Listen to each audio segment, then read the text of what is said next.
All right, so welcome, my linear algebra babies. This is the last section from chapter 4, so the section 6, and we're going to do a quick recap before we start the new material. And what we're going to let me just go ahead and tell you up front, if it's been a little while since you've looked through some of this material, or let's say watched some previous videos, let's say you've had 2, 3, 4, 5 days, week in between these lecture videos. Please don't get discouraged if you're starting to, if the vocabulary is starting to trip you up. Okay, it's really the where you go from here. So what you might decide to do, if you took my advice quite a long time ago, which was to keep a vocabulary journal, then you might want to pause along the way just to make sure you understand the vocabulary. That being said, this is a recap, so let's just see how you do with some of the vocabulary. So the question I'm a little bit all over the place, but let's just start with some basics, right? So here's a matrix A, and the only thing that you know about matrix A is that it is an M by N matrix. Now, the first few questions deal with how many entries per column, right? So each column would have how many entries? Now, I'm going to answer these next two questions, and then I'll show you an example just to make sure you understand what I mean here. But how many entries per column? Well, it would have M entries per column. And how many entries per row? It would have N entries per row. And I understand that can be a little bit confusing. So follow me down here to this example, okay? Now, what I'm going to do is I'm just going to, it doesn't matter what numbers I put in here. This is a 2x4, right? So I'm just going to put some placeholders here, so some stars.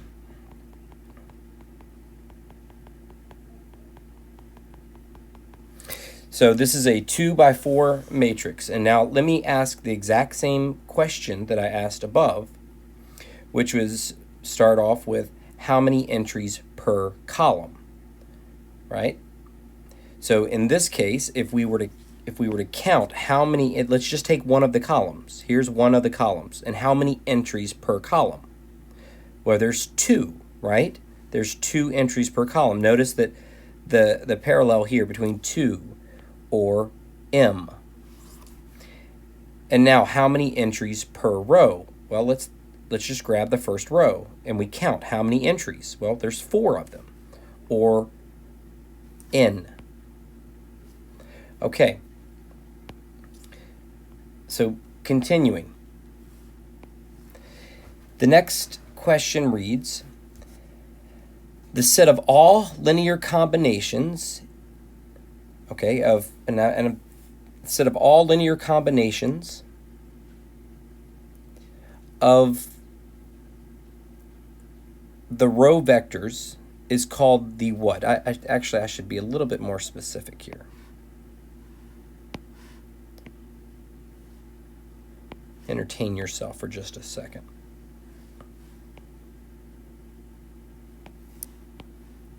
So let me be a little bit more specific in my question, okay? So the set of all linear combinations, I'll go ahead and write, of the row vectors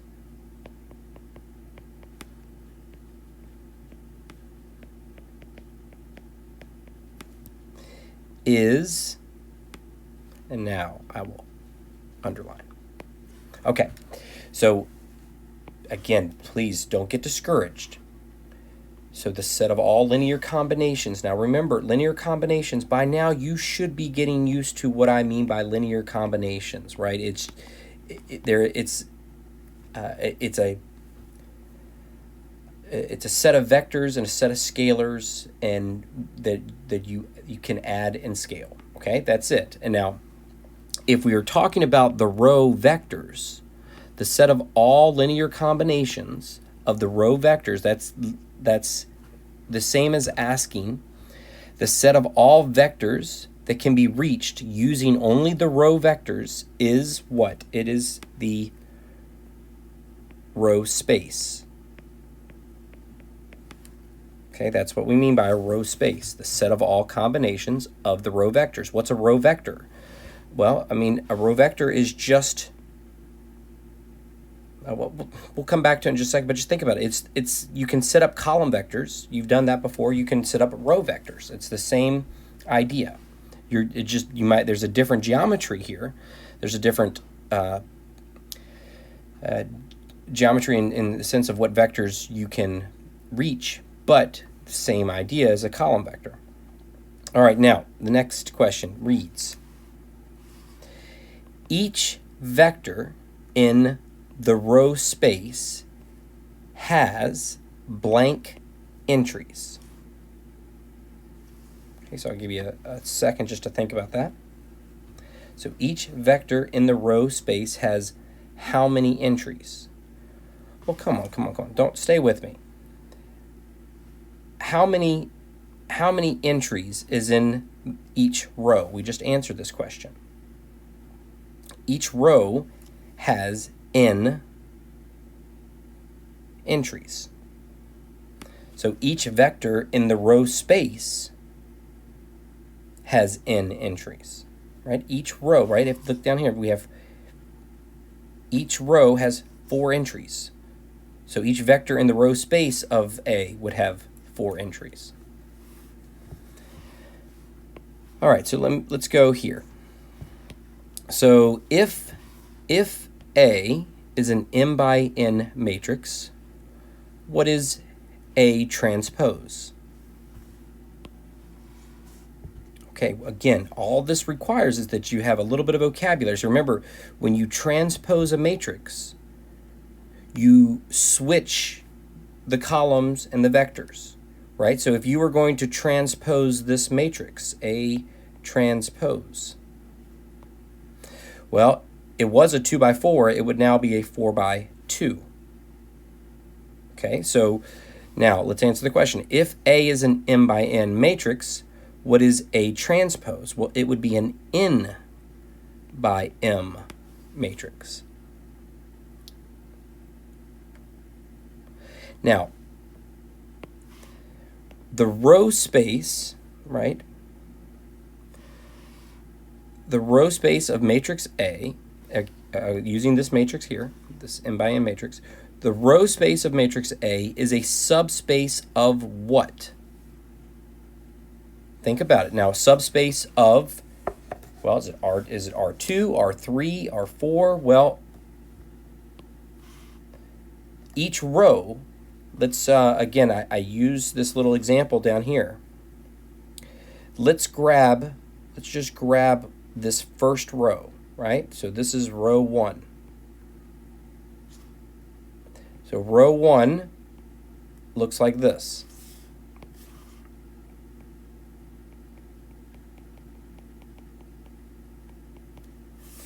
All right, so this row has 4 entries. Now this is a vector, right? This is a vector that is part of the row space, just like this you could think of a column vector. But okay, so now let's answer the question. So the row space A is a subspace of, well, how many entries in this vector is 4. So this particular matrix in this example would be each vector would be of R4. Now let's answer this question. So the row space of A would be a subspace of, well, remember each row has n entries. So that would mean each vector is in the subspace Rn. Okay. That last little bit reads, since the rows of A, right? So remember, A are the blank of A transpose, then the row space of A is equal to, hold on, let's go back and see if we can fill it in. So if A, since the rows of A are the blank of A transpose, what do you think? I'm going to give you a second.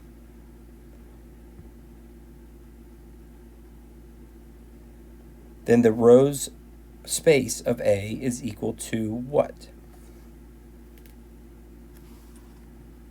Well, just remember, whenever you take the transpose of a matrix, your previous rows now become your columns, and your previous columns now become your rows.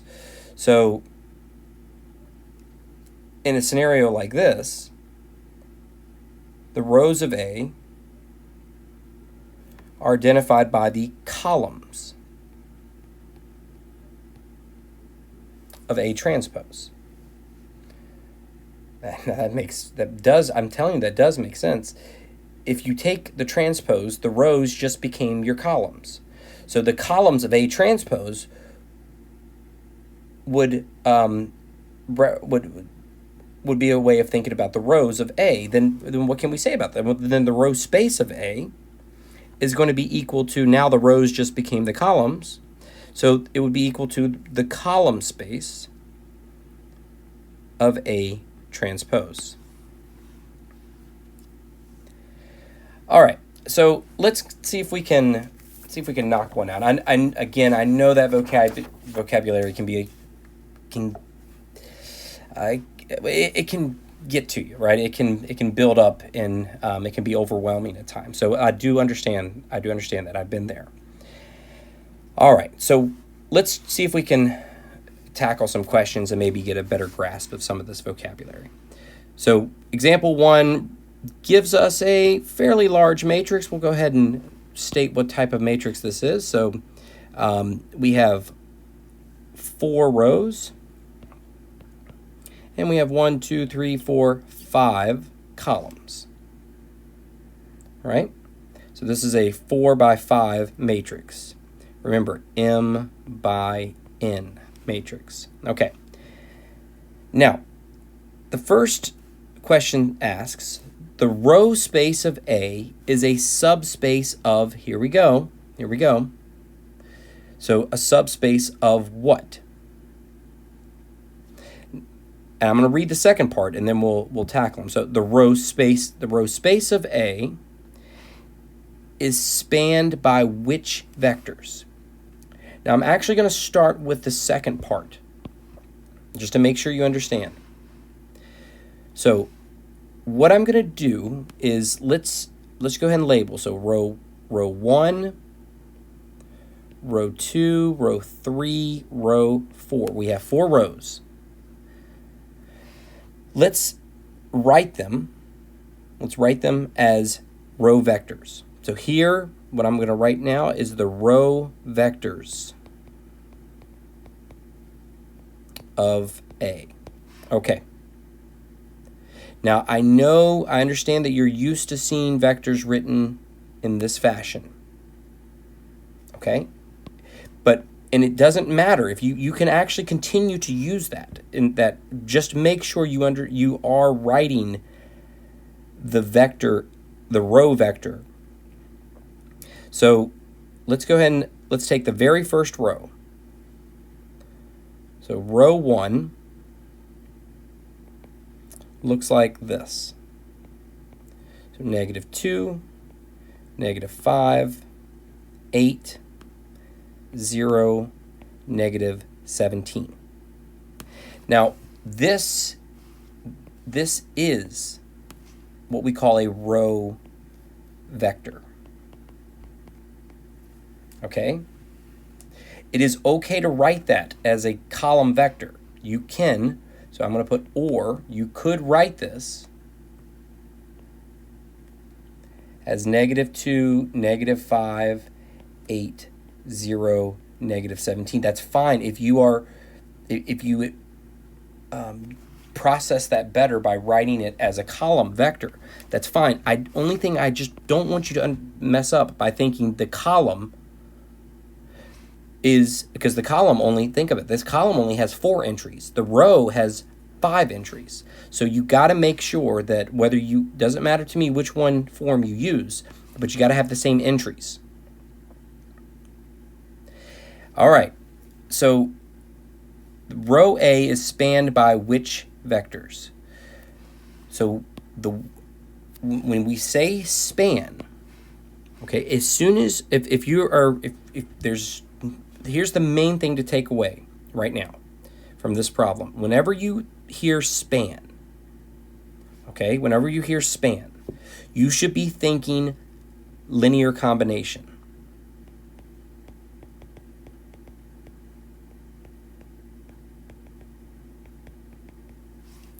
Okay, so now the only thing is, we're talking about the span of what? Of the row space. So we are still thinking linear combination. So what I'm going to do is, you remember linear combinations were always C sub 1 attached to a vector.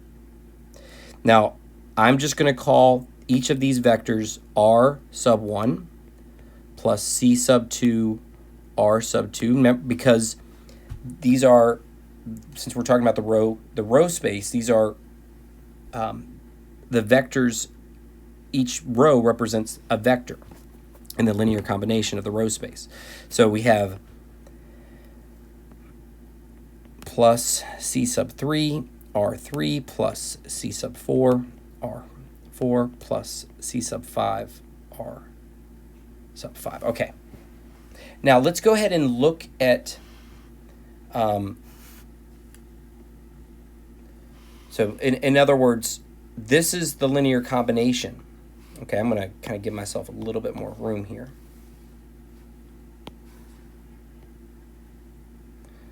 So let me write. So this here is the linear combinations.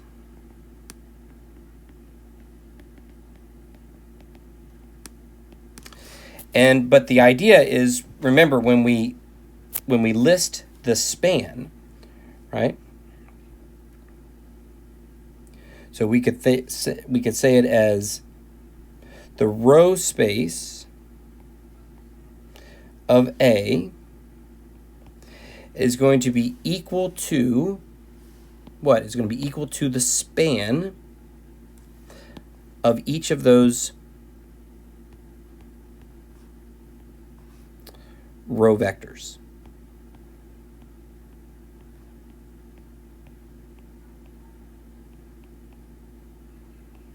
All right, so there's 4 vectors in the span, because there are 4 rows in our matrix. And now let's answer the first question, which is, the row space of A is a subspace of, well, okay, let's look at this first row vector. And let's think about what type of space we would be in when you're plotting these. If you want to think of them as points really quickly, that's fine. We know that if we were in R2, there would be 2 entries, right? If we were in R3, there should be 3 entries. So because we have 5 total entries, that means the row space of that matrix is a subspace of R5. All right. Now, I do understand that this can, like I said, I don't want to dwell on this, but I do understand that this vocabulary can be overwhelming. So what we're going to do is I'm going to go ahead and pause the video.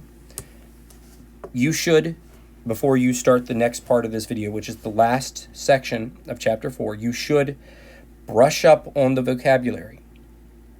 Okay, however, if you go through, if you have to look up some definitions online and write them, or if you have to go in and practice some problems, if you're like me, if you have to look at the geometry, of some of these things to make sense of it. However you have to do this, you should go in and brush up on your vocabulary of vector spaces, subspaces, column spaces, row spaces, because we're going to add another, when we come back from this, well, it's not really a break, really, but when we come back, we're going to discuss another concept of matrices, of what we call the rank.